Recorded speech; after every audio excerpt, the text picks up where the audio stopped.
Alright guys, welcome back to What If Vegeta Was Always Good. I'm enjoying this series. Second one didn't do as well, but the first one did amazingly, so let's continue it and see how it goes. With all that being said, let's just get to it. It's been months since he defeated Frieza. He brought back all of his family and went out through space and made sure the Galactic Patrol installed a democracy to take Frieza's place. Frieza's empire was completely dissolved. They all thought Frieza was dead, but it turns out he was actually still alive. As Frieza would be turned into Mecha Frieza, and he did not like hearing that his empire was destroyed. When Frieza was blasted, he flew out into space for months before King Cold could find him.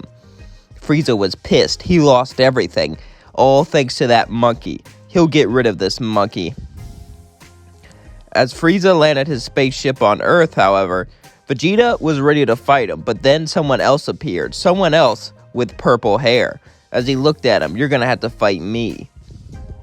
As Frieza looked at him, an Earthling. Oh, I'm no Earthling. I'm a Super Saiyan.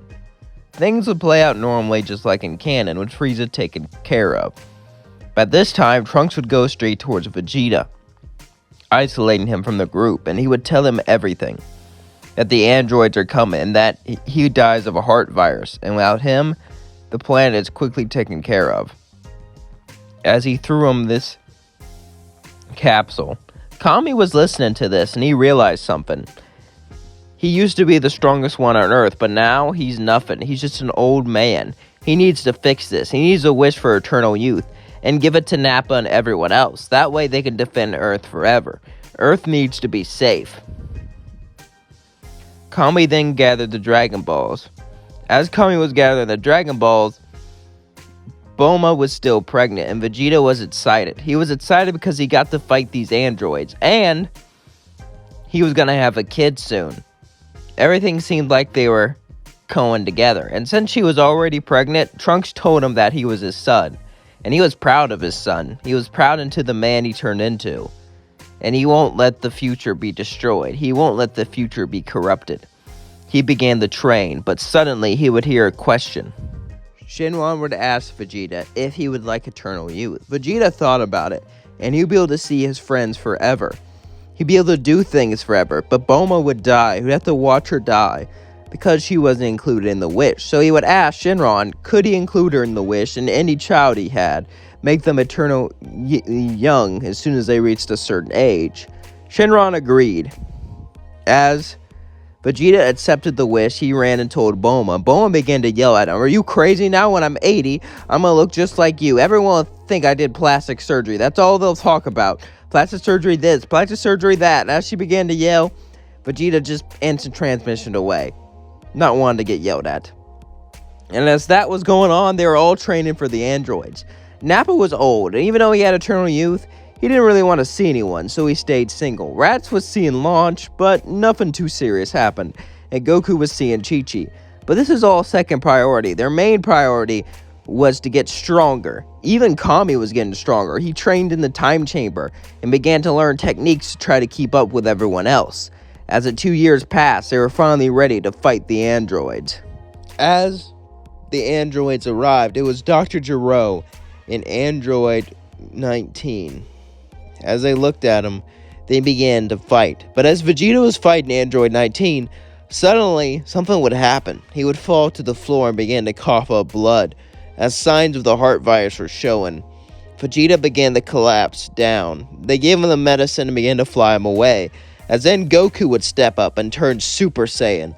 As he smirked, Goku would fight Android 19. As Goku continued to fight him, Vegeta would be carried away, and Goku would demolish him and destroy him. Not as brutally as Vegeta, but he would still get at him. Dr. Gero would run away, and they would chase him back to his lab, and things would continue similarly in canon, just with different characters. As they were all pushed back, Dr. Gero was killed. 17 and 18 were on the loose. Kami saw this and he wished he could do something, but he just couldn't. As they had to wait for Vegeta to be brought back from his sickness, no one could challenge 17 and 18. Kami was eternally young and trained in a time chamber, But he was not strong enough like Piccolo was in our timeline. And the Super Saiyans weren't enough for the androids, so no one could even come close to challenge them. Future Trunks stayed with his dad, protecting him at all times. Trunks was ready. If the androids came to try to kill him, he would try to stop them. He would fight with his own life. Both of them were just looking to kill Goku because it was just a fun game to them. They weren't as bad as the one from Trunks' timeline, but they were still pretty bad. Trunks needed to stop them, no matter what it took. As Trunks was there, suddenly 17 and 18 would both show up, and wanted to kill Vegeta. As Trunks jumped down, he would turn Super Saiyan and begin to battle them both, but it was a losing battle, as they began to clobber Trunks. But as they were fighting Trunks, they let off more and more energy, and suddenly, they would hear footsteps behind them. As 17 and 18 looked, it was Imperfect Cell, as he licked his lips. "Hello, brother. Hello, sister. Thank you, Trunks. Since they can't give off energy, I had no idea where they were. But thanks to you, I know exactly where they are." And 17 and 18 will both look at him and say, "Who are you?" "I am the one who is perfect. I am the one who is all of you." As they are both confused on what this weird bug creature was doing, he continued to lick his lips and make weird noises. They were just, well, disgusted. So 18 charged at Cell, but then Cell would dodge it and began to lift up his tail. As then he absorbed 18. As she was absorbed, he became semi-perfect Cell. 17 told us this weird bug creature just ate his sister. As then he would begin to shoot Ki Blast after Ki Blast. Trunks could barely stand as he watched Cell slowly walk up to him and then absorb him. Cell became perfect. As Cell would then fly up, he would see Vegeta still alive. So Vegeta's still alive. Interesting. I'm bored. I wonder if he'll get better soon. He then flew down and looked at Trunks. "Is he getting better, boy?" Trunks would say, "Yeah, excellent. So he'll be able to compete in my tournament." He began to walk away as Trunks said, "Tournament? Yeah. Now that I'm perfect, I have to prove that I'm the best. I'll give you 7 days to prepare. After that, I will destroy this pathetic planet." Cell then laughed as he flew away. "Good. I will see you soon, boy." Cell then just walked off. A couple days later, Vegeta would be all better, and they would begin to train in a time chamber. The first two people would be in there would be Trunks and Vegeta, father and son. As Vegeta went in there, he would ask about Cell, and Trunks would tell him everything. They would begin to train like they never trained before. But since Vegeta was Super Saiyan first in this timeline, he was able to reach Grade 2 way faster, and even perfect it. However, Vegeta knew that this wouldn't be enough. He would have to push beyond Super Saiyan, push into a new form. And Vegeta knew about Super Saiyan 2, but he just couldn't reach it. He wasn't angry enough. Nappa and Raditz would then train, and even Kami, as they all got stronger. Eventually, the tournament was about to begin. As the tournament began, the first match was Mr. Satan versus Cell, and well, nothing changed. After that, it was Vegeta versus Cell, and everything was gonna change. As Vegeta and Cell fought, Vegeta went into Grade 2 Super Saiyan, and Cell was impressed with Vegeta's power. However, it still wasn't enough.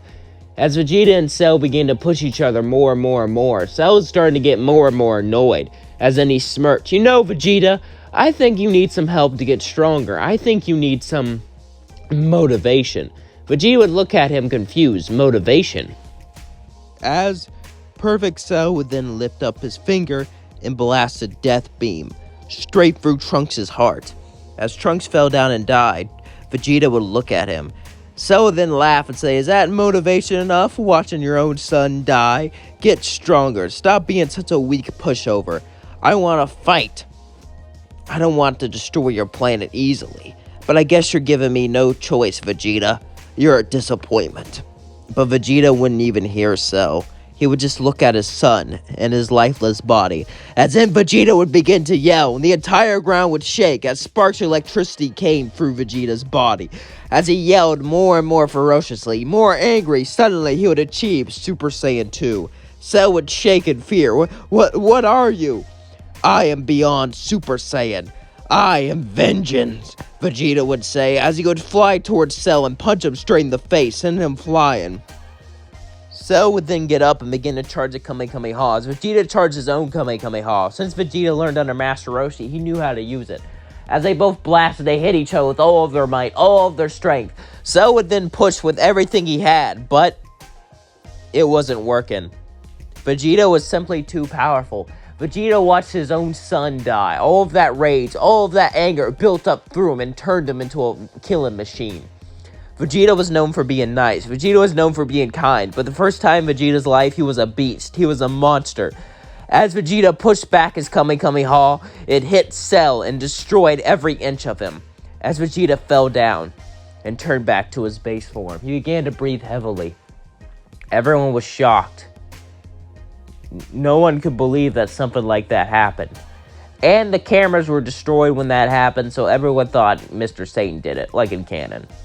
As Vegeta was victorious, they picked him up and flew out of the Cell games. Vegeta couldn't believe that he had all that anger inside of him. I mean, it was justified and it helped him win, but still. Would that ever come out again? He just didn't know. And that's going to leave things off. Don't forget to like, comment, and subscribe. Let me know what you think of this video and the series so far down below. Peace out.